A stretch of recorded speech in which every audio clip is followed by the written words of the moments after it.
Salam budaya.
Nuwun sagung para pamirsa kagum Sumawara Putri.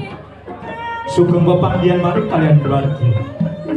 Ketoprak Mataram Lestari Puspita Budaya saking Bantul Ngayu Jakarta Madinah.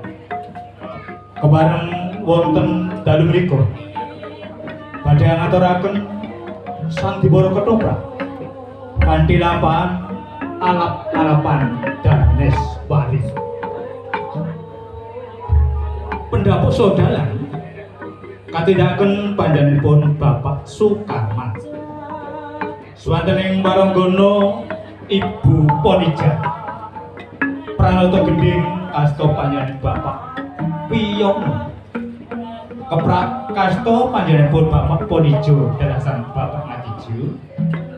Sedaya wau dipun sesepuhi panjenenganipun Bapak Junaidi Hadi Manggolo. Munggah dapuaning paraga ingkang ngayayahi wonten lampahan alap-alapan Daneswari.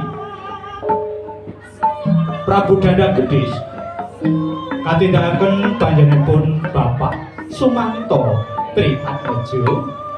Dene Bapak Atijo dalu menika ngayayahi minangka Patih Julung Wangi. Pangeran Suryana katindakaken panjenenganipun Bapak Joko Krisnadi. Dene Pangeran Suryaka katindakaken panjenenganipun Bapak Harun. Dene Ibu Subarmi ngayayahi minangka Roro Daneswari. Minak Kendari Putih kasta panjenenganipun Bapak Slamet. Patih Minak Jalibang kasta panjenenganipun Bapak Juanesman. Dene Bapak Sudiman ngayayahi minangka Tumenggung Gagak Setok.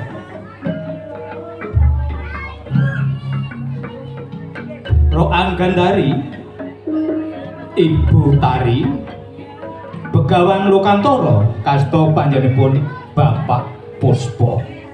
Nyai Lokantara kasta panjenenganipun Ibu Sri Kuwanti. Dene Bapak Ngadi ngayayahi minangka dados Aguna. Menjangan Garangsing katindakaken panjenenganipun Bapak Ngatijan. Dene Langkir kasta panjenenganipun Bapak Haryanto. Ibu Sukitri ngayayahi minangka dados Raminten. Dene Lastri katindakaken panjenenganipun Ibu Purwanti. Adipati Gendro Sakti katindakaken panjenenganipun Bapak Keli. Patih Gendropati katindakaken panjenenganipun Bapa Tukidal. Dene Bapak Amin minangka Nujum Sidik Permono. Tumenggung Yudapati kasta panjenenganipun Bapak Junaidi. Suropangga kasta panjenenganipun Bapak Bandi dene Bapak Pariman ngayayahi minangka Sura Gombang. Abdi katindakaken panjenenganipun Bapak Ngadul. Emban katindakaken panjenenganipun Ibu Asih Lestari. Mekaten menggah dapuk ning paraga ingkang ngayayahi wonten alap-alapan Daneswari. Pramila kasuwun sumangga sugeng amirsani babaring lampan dalu menika. Nuwun. Sasuwing gedhing pambuka tumuli kita purwakani.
supaya bisa tentrem anggonku ngasta pisanan ngajeng ning Kadipaten Blambangan. Uga kawula padha tentrem anggone padha makan. Dadi malah ngono. Kae diajeng Daneswari malah wis cini-cini bakal munggah ning pendopo agung Kadipaten. Mboten wonten Kanjeng sing kandha sapa. Halo. Halo kae halo. Iki sapa iki nek Daneswari? Kene diajeng. Kula ingkang sowan. Iya. Aku sekang banget marang Sri Ramu diajeng. Aku kepengin mondong karo Sri Ramu diajeng. Ya, kula niku Bendari Kang Mas, sanes Daneswari. Sopo? Kula rai dalem Kang Mas. Oh iki Daneswari. Mau presana lagi Daneswari to, Teh? Punten dalam saya bukan. Menika rayi dalam gendra. Monggo to kulaken biasane. Monggo pun Mas padhaan. Daneswari. Kula niku Bendari paling dalem. Kowe ngono apa? Tak turuti jar kowe lenggah jajah kul kakang membani nggonku jungan Adipati ring Blambangan. Iki to Kang Mas. Mbok foto Kang Mas. Bendari. Ganti nondo warnanira. Iki piye iki Pate? Kaya dadi kaya ngene iki. Secakatan wong ayutan ana sami. Kula aturi ilmu Kang Mas. Kula niku Bendari. Sayun neti lupa undang. Ki Pate mbok ora mengken dewe iki diemutke to. Daneswari nimo. Kowe mesti golek Kadipaten Blambangan. Sepindah malih Kanjeng. Kula atun pirsani saestu menika rayi dalam gendra kan. Jangan bangunan.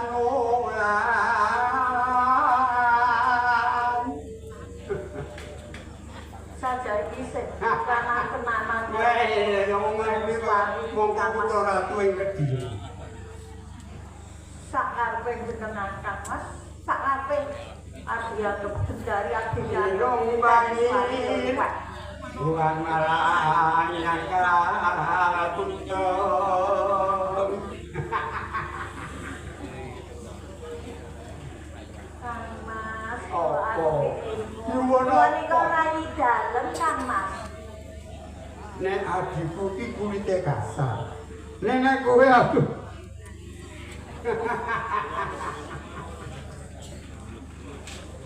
Alis yo nanggal sepisan.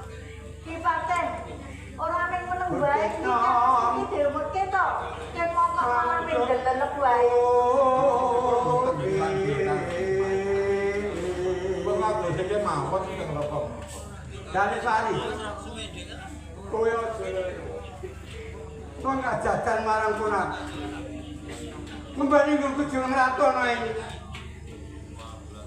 Senengan kan Aku tak jadi. Mingos dalu.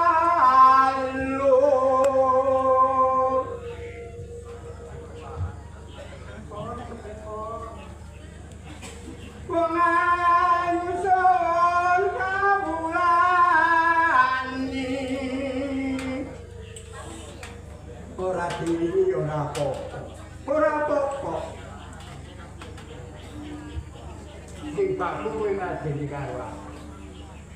Kang Mas, sepindah malih nggih. Kula emutke, kula nika Bendari Mas kuat padake to.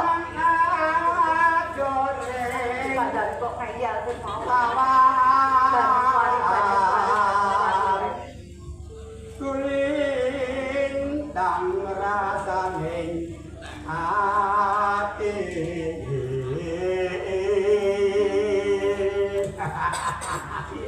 Piye wong ayu? Ki Pate iki piye Ki Pate? Kok malah ming meneng wae? Duwe tarik rengkengan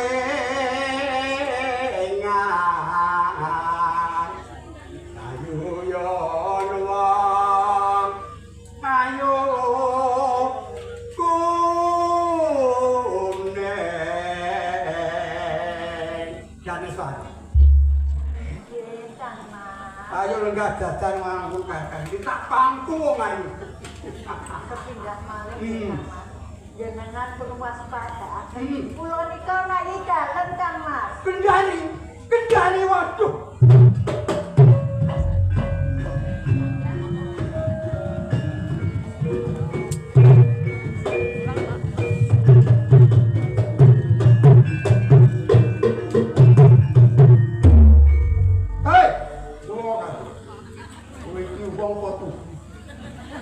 Sampun matur melawat. Kula caosipun panjenengan dalem mboten kersa. Lah kedak kados pundi kula? Oh iki pepatih. Nggih. Pepundenmu Nggih. kapilih karo diajeng dalem. Kok kowe ora ngemutake? Mboten kirang-kirang Kanjeng. Pokoke diajeng. Kula nika ngantos lingsem lho Kang Mas. Panjenengan kok kepripun? Sing dieling-eling Aku mau wari wae. Danes wari piye? Sampun mboten saged pemestake kok kaget. Pun awan-awane liyan kok kaget. Nek kowe ora apa-apa to? Ora apa-apa piye? Kok ora apa-apa. Ya jadi dibenake sithik. Jadi dibenake sing akeh. Iki lho. Wes kene enggak. Enggak. Pate jare Pak. Ulun paling dawuh Kanjeng. Wis ora dadi lho. Inggih. Tamar ngujung nyupet. Niki perkara iki kok aja dibiwarake karo kadang semuanya kadipaten. Dawuh tindakan.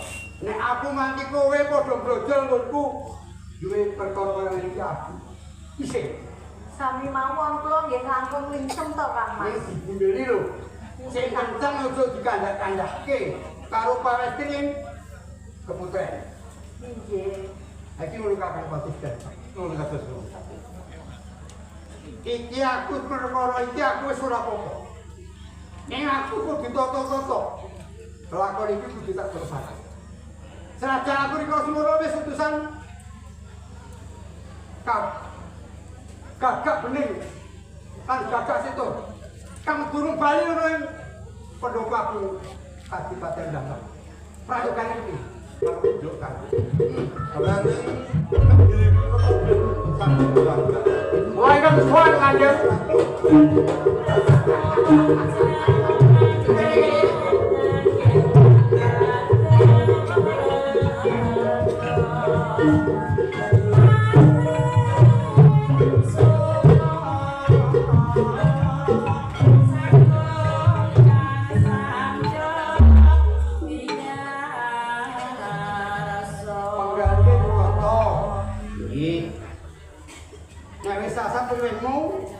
Lagi kena matur karo aku.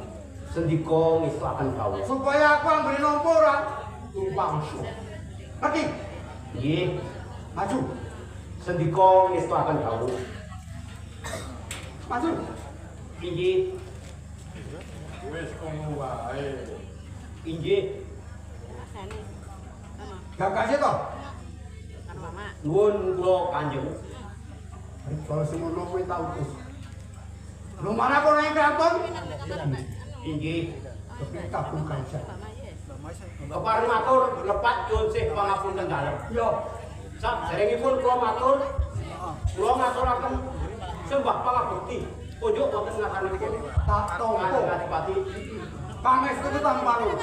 sanget anggen kawula mundu. Sak banjure Mugi dados jimat. Salaminipun kula betengi wonten ing Kadipaten Dampang. Kula sampun saged sowan wonten kraton Kediri. atur kula dipun tampi. Becok bayangan Kakang Patih Jalebak. Kaping nujon iki mawon. Ora kabeh nunjul Pak iki tak jarak. Mergo kanggo ketentremaning Kadipaten Indrambangan.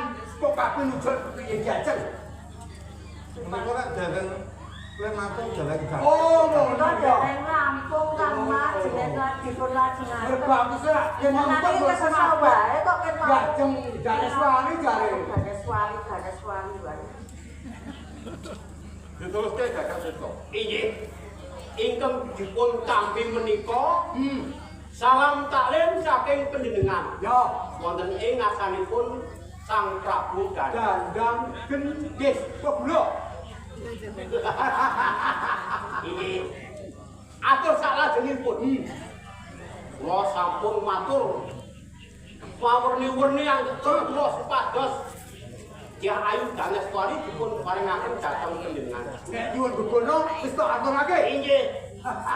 Bebasan badhe nyuwun Mahpicis Raja Brana.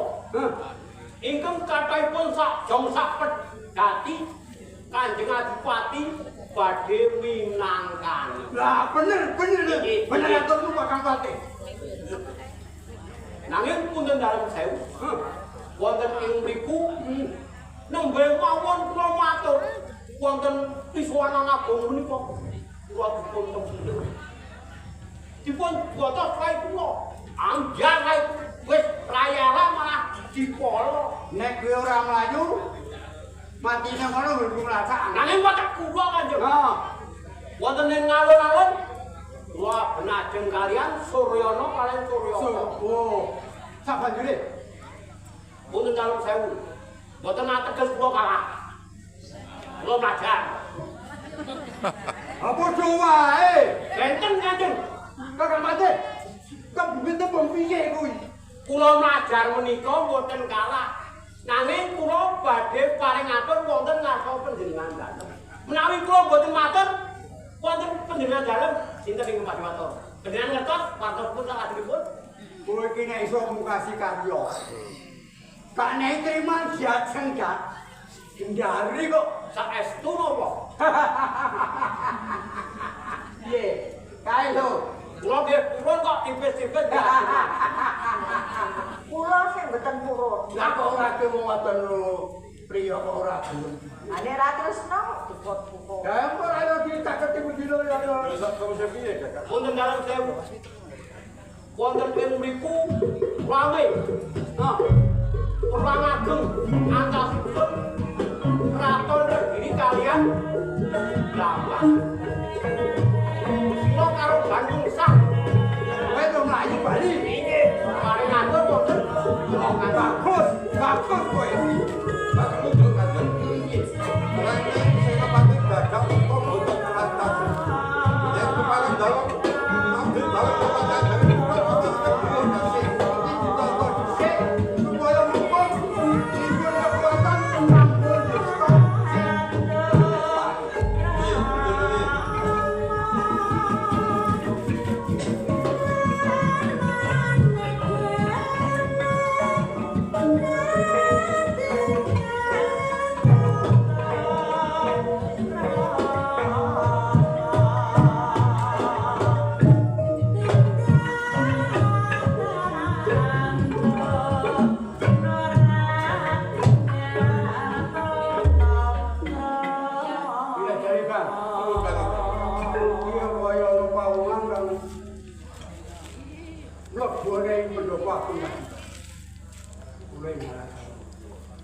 Ampun ngelak kalau yuk sendiko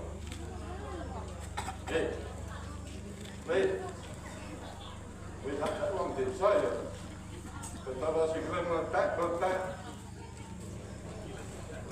desamu kurang pangan neng Kadipaten juga pinggir alun-alun Uje kasinggihan lho. Kula menika wajib tiyang dusun. Kula menika saking dusun Sentul. Nggih wonten mriki menika menawi mangsa ketigengaken. ora ana pangan Tetanaman nak boten saged tuwuh to. kudune para piyayi-piyayi Sentul kene kan mboten makane ora sembarangan. Napa basa piyantun wonten ing Blambangan menika nganggekan barang niku lho. Kaya jenengane wong wetan iki sak undi-undi to. Kula menika wajib tiyang dusun Sentul. Wonten griya kula menika menawi mangsa ketigengaken. Pari mboten saged dipun tanem. Nggih singkong nika niku do dipangani tikus ndoro. rada kapiran to kula niku. Mila kula lajeng sowan wonten Kadipaten Blambangan. Jaluk bantuan. Ngono apa? Nggih ampun ngaten menika tandha. Kula menika senajan tiyang boten gagah. Ning kula menika boten ndrebis ngaten menika. Ning kepepete panjenengan menika badhe paring dana dhateng kula. Kula tampi kanthi remening manah. Kang Mas, Bupati kok senengane iki karo wong desa ya. Bupati ini ora semangat. Senengane nyawang kok duwe wong desa. Kahanan niku tak ya kesalahan to. Nang punten dalem sewu kan. Kowe duwe kampung kan pinggir Blambangan. Niki kula pun kepareng matur. Ya tak parake cukup karo aku apa karo Ning kula niku tiyang dusun lho. Mangke gek klentu menawi kula sowan wonten Kadipaten matur Kanjeng Adipati. Mboten lumantar panjenengan mawon lho. nek lumantar aku malah uga prayoga. Ning karepmu kepiye? Ning kula ya semelah. Semangat tak cakep ngono kok. Kondanipun Patih Blambangan menika sok remen nyatur. Wis. Mangke gek atur kula. Ugi panjenengan catut. Rak cilaka to kula. Ora matake Patih Blambangan kok nyatut ning ngelong. Sami mawon to. Wis, kowe matur dhewe kan dengan Bupati Blambangan. Menawi panjen sampun dipun keparengaken. Kula badhe matur piyambak. Monggo Kang Prayoga tak atur. Tinggi. Kalau nunjuk kan, Nyapi di kolam ada cakeng dusun sentul, tapi nunjuk ya ada untuk sopan jaga. sentul. Nggih. Sapa dulu? Kula langkir Nanti kami tenggelam golku. Ngurungake pangan kamu karo si Kakang Patih Jaya. Lah wong Bupati dalem menika njenengan nyerweh teh kok lho. Lah kula menika ora nggih izin to. Senajan kula menika tiyang boten gagah. Ning nek dicenges wonten ngajenganipun para kawula dalem ngaten menika kula ora nggih lisan. Nggih. Nasu ngono kok. Boten watur. Kula kawula alit kok. Langkir. Langkir. Semenjih kula Kanjeng Adipati. Kowe ora kirim barang nomor 1. Injih. Duwe migati opo? Parmatur lepat nyuwun sih pangapunten Kanjeng. Iya. Ingkang sepisan sowan kula kepareng ngaturaken sungkem pangabekti punjuk wonten ngersa dalem Kanjeng Adipati minak pedhari putih. Ganet tas yang tak tompo mempujo panges ketamparan. Kula tampi Kanjeng. Banjur Mugi ndadosna jimat sakalaminipun kula ngumawula wonten ing Blambangan. banjur duwe migati opo? Kang. Dene sing gati sowan kula wonten ing ngersa dalem. Menawi kepareng kula badhe nglebur kapak asma dalem. Kanggenipun Suwinto. kula badhe suwita pados pedamelan Kanjeng. Kakang Patih Jaya, Bang. Nuwun bareng dawuh Kanjeng. Langkir nyarung wus. Suwinto nomor 1. Mongko gayan opo sing tak? Patah karo silang. Punten dalem sewu Kang. Lajeng penjelan dalem menika gajah liya. Badhe nglamar kuwi ane suatu. Rikala semanten itu sampe menak jalur bangi mawon mboten merantas. Sabar lho. Sabar. Menika Kanjeng di sepinten kok. Dalem bentenipun wonten iso sampeyan dalem. Patih Jaya, Bang. Pinter. Pinter Patih Jaya, Bang. Aku ora Nyono-nyono nek kowe bisa nggih wawasan sing kaya ngono. Sinten malih to Kanjeng menika abdi dalem kok. Langke, Nuniji, kula Kanjeng. ha iki ngono langke. Rening aku iki bakal wisake si Janiswari cabar. Mongko aku nek ora garwa si Janiswari kawula aku ing blambangan kok kita. Mergo durung duwe pepunggen. Mulkang saka iku. Kowe tak tampa pinonton. Senopati ora mundung ana ing blambangan. Yen kowe bisa boyong semaning ayu Janiswari. Priye? Oh, ora. Pripun iki? Dipaten. Ya ning kowe kepengin ngabdi lho kan Kabupaten Blambangan. Nggih, Ngersa dalem paring dawuh kaya ngono kuwi wani apa ora? Kudu wani senajan kowe iki wong desa ndelok kaya pekinan iki kaya wis lepat nyuwun sih pangapunten Kanjeng. Iya piye? Raning kula menika kawula ing Blambangan. Kula ngombe Goleki Mbak toyo Nita. ing Blambangan. Mbak Nita. Bener. Kula gesang menika ugi kula wektu bumi Blambangan. Mila idep-idep kula menika ngakon-akon dharma bekti kula dhateng negari ing Kadipaten Blambangan. Mila dawuh dalem Kanjeng Adipati kula sagay. Langke, Nuli. atur mundur anggur dhewe. Iki tenanan lho. Mergo kanggo perjanjiane gamak aran kraton aran Kadipaten Blambangan. Kula menika saestu. Kula matur idep-idep menika jalaran kula boten badhe ngame-ame bebungan saking saudara. Nanging kula nyagahi dawuh dalem. Mergi kula menika kepengin ngakonaken dharma bekti kula dhateng bumi Blambangan Kanjeng. Oh ngono. Ning ngene. Cilik loro begitu pekan pati lho. Kowe lho. Kowe kamu. Alit kula dipun sawuraken kados pasir ageng. Kula dipun sawataken kados dene sela. Amjar kak boten kanten-kantenan. Badhe kula lampahi Kanjeng. Lagi Jeneng Langke. kula menika kawula dalem. Langke. Tunji. Kula iki wayahe bengi. Senajan cara lintang saborobong dina iki kowe lumar ora ngedi. Terang termoco dawuh timbalan dalem.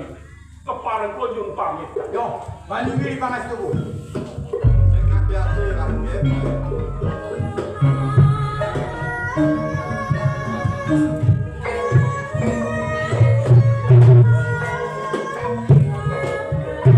Kakak, sito. Pun kula ayo. Wis saling dawuh. Anak pake belum dari gua. Kowe sadene. Jawab Kanjeng. Wasmana Bu, difoto lagi. Ayo kamu bakal isi tujuannya kita belakang bukan sebuah kraton untuk garuk sekali lagi. Monggo kula dherekaken Kanjeng. Ayo siap.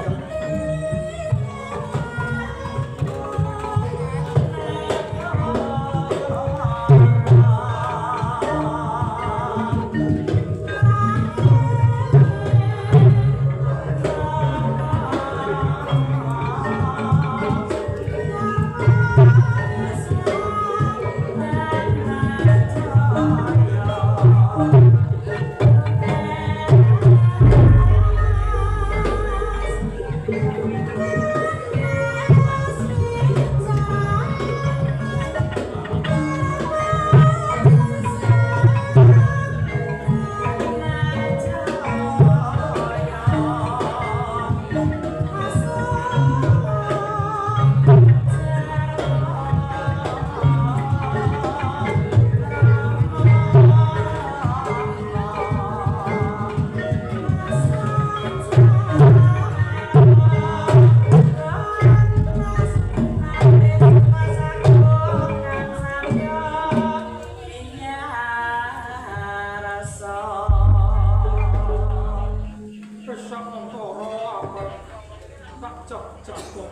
kowe.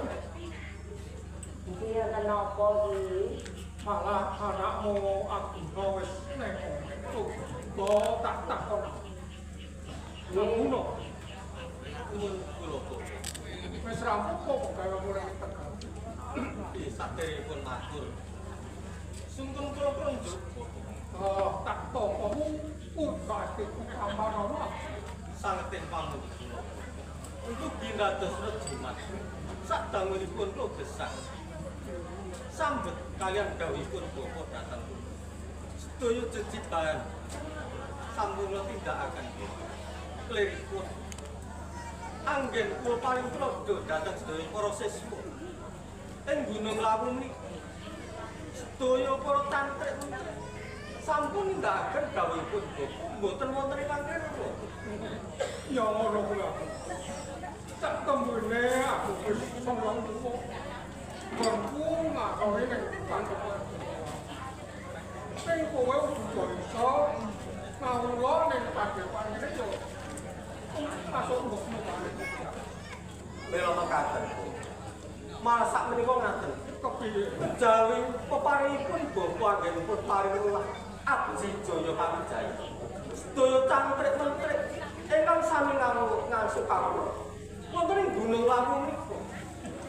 Kula badhe perkawis olah tetanen sanes-sanesipun. Pamit kula ngeten lho. Sak wanci-wanci para cantrik-mentrik menika sami wangsul. Wonten papanipun wonten parben sapamila. Supados samangke saged kangge patuladan dhateng sak kiwa tengenipun supados dipun tengaraken supados saged kangge dadi pagesanganipun pinjang. Ya ngono kuwi. Iki anakku kena patulan. Enggonmu pulang-mula karo Arjuna ku ya kok ngene. Niki daerah kados ngatur to iki. Menawi panjenengan menika kangge teka tulodo para kawula ing Gunung Lawu. Dados Arjuna nggih kedah saged maringi tulodo dhateng para mamuja babagan tetanen napa malih olah pindaning. Napa niku dedamel lak aku lho iki.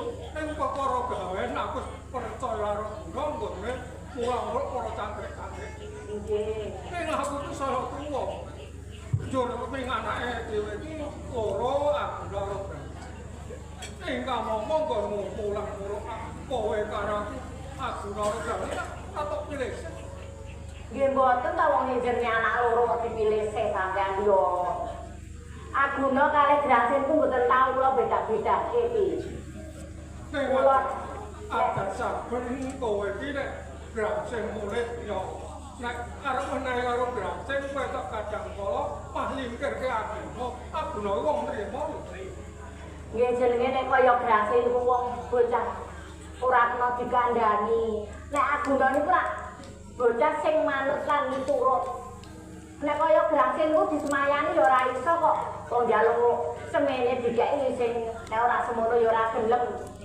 Malah kadang apa-apa digelimpangke kok. Duwe anak yo depan. Pilih seyo. Awake dhewe wis tuwa. Sesuk Arjuna lumendher ning padepokan kene. Ayo Inggih. Sampun sedaya pangandikanipun Bapak. Namung semanten kepiye? kula yen ngraosaken Kakang Grasin menika. Kula dimesaken dhateng Bapak. Jana sing kemawon damel gegak pun sak ban katon Gunung Lawu menika. Ingkang kula kuwatosaken menika sama kebadene mbet kalian Bapak. Jalan Bapak menika setunggaling ingkang kinarep patuladan sedaya para kawula ing sakiwatan ing Gunung Lawu. Nanging yen menapa Kakang Grasin mal kados mekaten. Neng durung tak omongke karo kowe. Mbok mau karo aku kuwi wis awan ra doyan mangan to ra namung mikirke anak kadang. Sapangan kok mbok ora. Nanti kuru lho. Kula menika nggih ngantos niku. Lah nek kados pundi to? Kula menika badhe dari Kakang Grasin menika kula yakin to. Saben-saben Kakang Grasin menika kula pancen. Menika malah cengkeling dhateng kula. Kula menika tananipun nggih wani. Namun semanten menawi kula menika badhe wani Kakang Grangsing. Lajeng kados pundi mangken menika nggo teparit menawi kula boten wonten ingkang sedaya. Kadang kula Grangsing nek secap ganti cekap ganti bisa wong sak temen paduan wong. Namun menika ngaten lho. Kakang Grangsing menika kagungan karemenan kemawon kok boten limrah. Ngabutuhan ganggu bojone liyan ngrusak pagerane bedol terus ijo. Kamangka yen Kakang Grangsing menika mlarat. Kowe ora ngerti aku. Kondang-kondange wong yen iso ngrebut bojone wong ngaten niku lho. Ora kok. Kadang ngono. Angge kaya ngoten iku wong nek kandhani ora iso kok yo nganti nek ngrasake Grangsing ku iso ora mati tuwa. Ning piye piye wae wong Grangsing iki anakmu yo anak. Ya nggih. Ning nang kok sak temenane sak mongso-mongso milih. Jawa pangan sediane pangan, ana wengkang sediane wengkang, ojo to sing teri. Ya cacahane ya kaya ngoten niku ki. Nek ya ngono to ya nek Aguna wong nyatane kula ku yo karo Aguna nggih ngoten niku. Karo Grangsing nggih nek bali nggih pun kula siap kula sediane napa-napa kok. Engko mongko yo. Aguna wis dhewe. Nek mikirke aku karo kowe aku ngono nek kecewa. Nek mergo barang sawah, awake dhewe pengen mangan turu nyawang Aguna. Ora kepenak to dadi wong. Ani ajeng kados pundi malih wong nyatane wong napa namung garap tegalan kae saka ya kenanggo panguripan kok jenengan nggih boten. Panjenengan boten sak menggalihaken perkawis menika. Perkawis pedamelan menika tegalan lan pedamelan sanes-sanesipun menika. Ora sampun dados kewajiban. Boten prayogi menawi bapa lan biyong menika malah badhe tumut garap sawah saking wonten menika lajeng dinanipun kula dipun leliting kaliyan bapa ngantos menten agengipun menika kados Ning aku dhewe ra karo ora penak. Kayak wong tuwa men tengok anake dijapitan ngalor iku. Kenggo makane para cangkrek-cangkrek padha mau penak. boten menapa. Dalanan menika bapa sampun saged. Badhe kula wentas sedaya para cangkrek menteri menika. Ning kowe wis dewasa lho. Kaya kowe trimo. Nyawang mbokmu karo bapakmu. Yen sewu ki kula tak takon kaliyan kula ki Aguna. Kados pundi? Lek si mbokku niku kok kowe jarene gandeng karo sinten niku ki? Putrane Orang minten ning gedangan niki. aku ki krungu-krungu kok tangga-tangga malah tenan kok. Mila mekaten yo. Pancen kula kan adira minten. Adinipun Kakang Langgir gedangan menika pancen kula menika sampun tresna sampun. Ya nek wis pancen tresno nggih piye ya ndang piye nek pancen wis tresno tenan. Kados Wis gandeng karo wong wadon ora kandha karo wong tuwa. nyuwun pangapunten. Saestunipun dereng kemawon matur. Dalanan kula ngaten. Kula manah. Tiyang ingkang badhe bebrayan menika boten cekap namung mujudaken sampeyan ndung katris. Namung sedaya wau sak pamilih kula kan diramiten niku sampun dipun jawabaken bebujuan. Menika tiyang mestani bapa nunggihake wong bebujan iki paribasane kepenake sakrenten grekasane sakrenten. Nah, kok ngono kuwi sing tak gadang-gadang kaya ngono kuwi. Tegese kok mulang-mulang karo kowe karo ilang. Pramila menika kula sambet kaliyan perkawis menika. Kula menika menawi sampun pikantuk badhe nglamar kaliyan adilan. Pramila Teranipun anggen kula ngadhep ingsanipun bapa lan biyung menika. Kula badhe matur kalian bapa kalian. Takon bapa. Teranipun ngaten. Kula kepengin sanget. Kula pedamalan pados pedamalan wontenipun Nagara Kediri. Jalanipun sampun tawis. Peparingipun Bapak Haji Jaya Kawijayan menika. Supados samangke menika kang kula kangge labuh labet wonten Kraton Kediri ngaten Bapak menawi Bapak marangaken. Kados punika. Adikku mau yen kowe direntet golek gawe ning kutha. Ning kowe iki nyawahno bapakmu karo bapakmu kowe tuwa. Sak mangsane kowe betapa ning Kraton Kediri ngaleke wong tuamu Bapak lan Ibu. Kula menika sampun wali matur. Alit dipun agengaken kalian Bapak.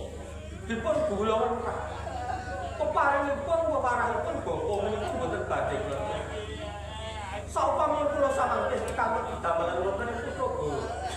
Kula boten badhe sumpah kok kalian Bapak. Sapanci-panci kula samangke sampun kinanti. Lan sok kamut damelan wonten ing Kutha. Kula badhe wangsul wonten ing Gunung Lawang mriki. Kowe Bapak kalian bunga tak perempuan.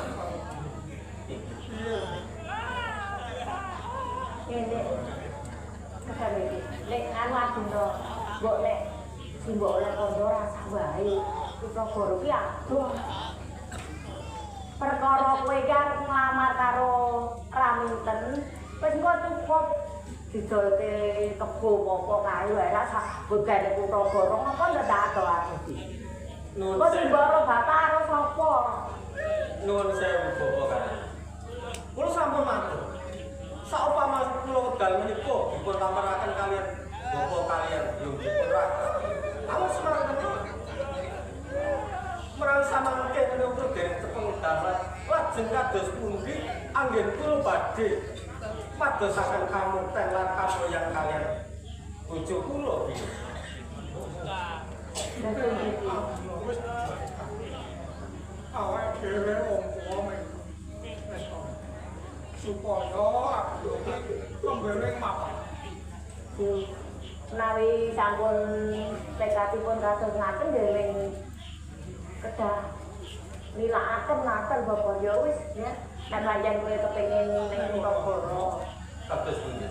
Sliramu ngentek arep ning Kraton Kediri wong aku nang ning kudu macan. Gonku mulang uruk karo kowe paling kuat kok tinggal. Sedaya pangandikanipun badhe kula istirahat. Para wedal menika kula nyami pamit bidal wonten ing Nagara Kediri. Sing hati-hati ya Lek. Itu gawean ndang bali lho, aja lari karo simbok bapak yo.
Hati-hati.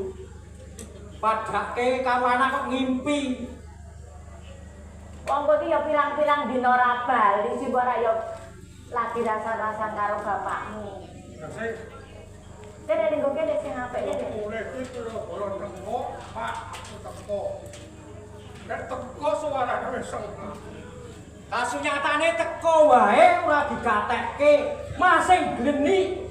Gara rasa kok dianggep gangsing ku anakmu ngono kok. Nek ngerti to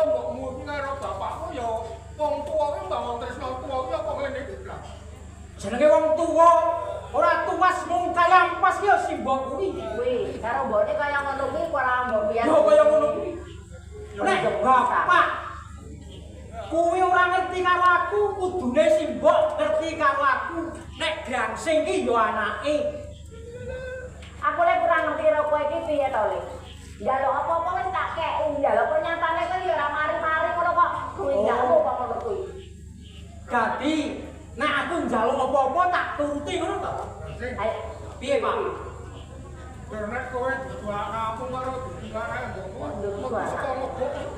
wis apa? Nah, kasunyatane nek adikku Aguna apa-apa dituruti, apa-apa njaluk diwenehi. Ning nek Gangsing kasunyatane ora tau digatekke.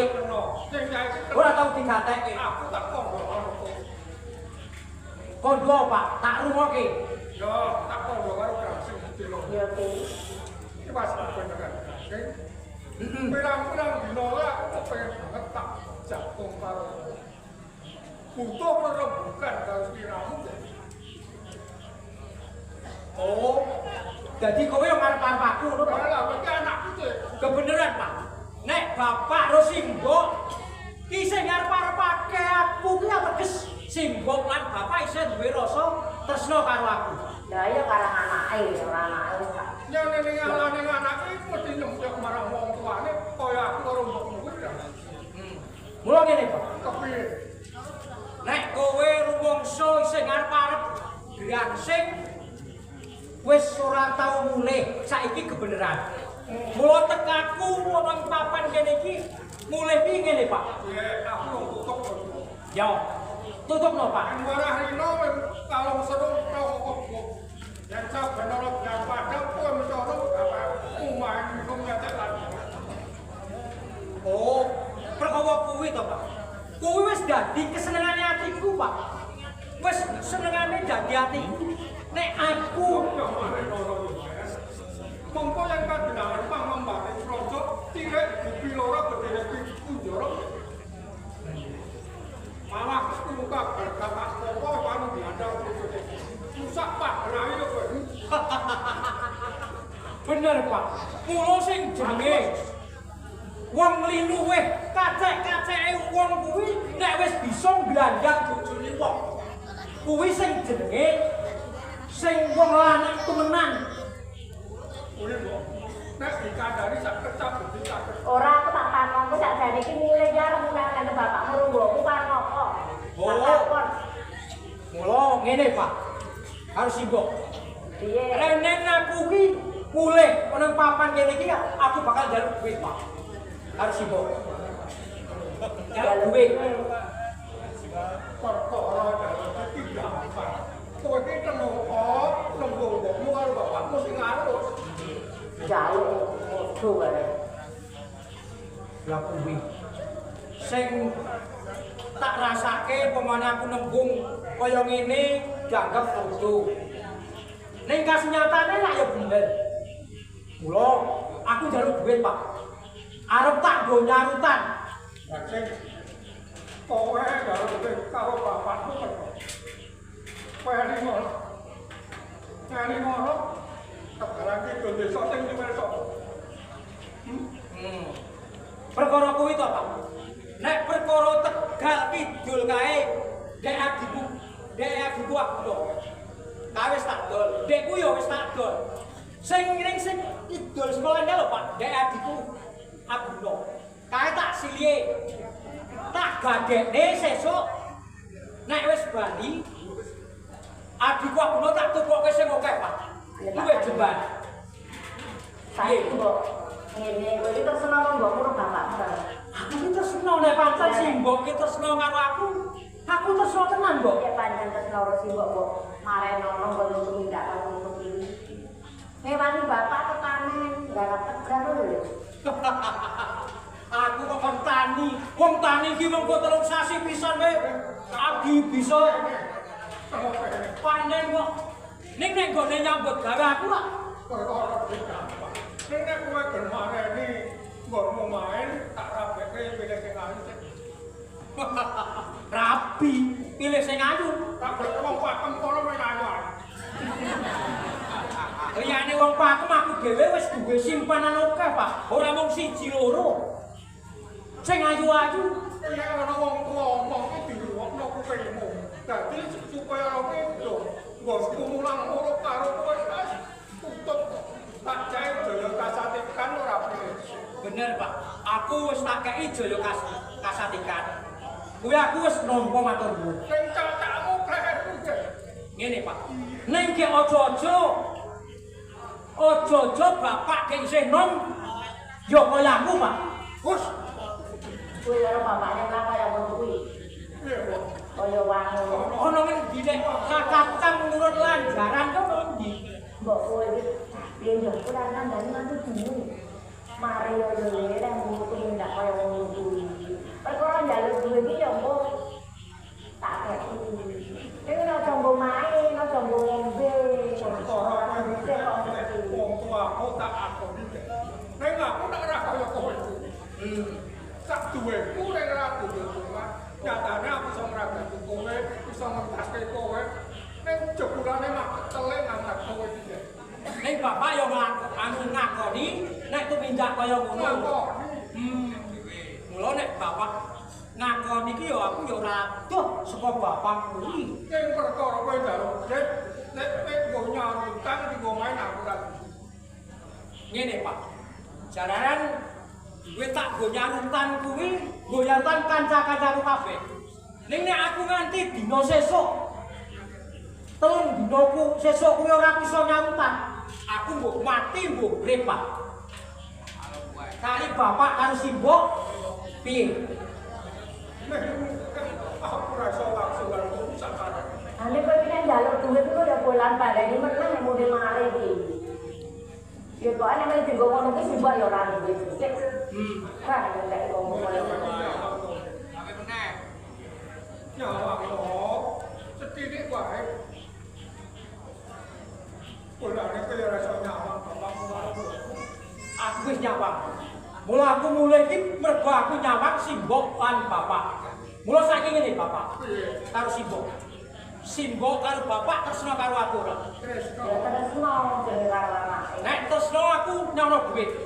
Ning nek simbok ora gelem menehi duit dina iki. Aku bakal minggat, Pak. Bakal minggat aja ngarep aku, Pak. Ora duwe duit simbok nek ngono kuwi. Oh, ngono tenan. Aku ora duwe. Aku kukuh milo ya utang main aku ora duwe. Yo, nek ngono aku ora bakal bali, Pak. Nek sesuk ngono bapak kok simbok sing bisa ngabari aku.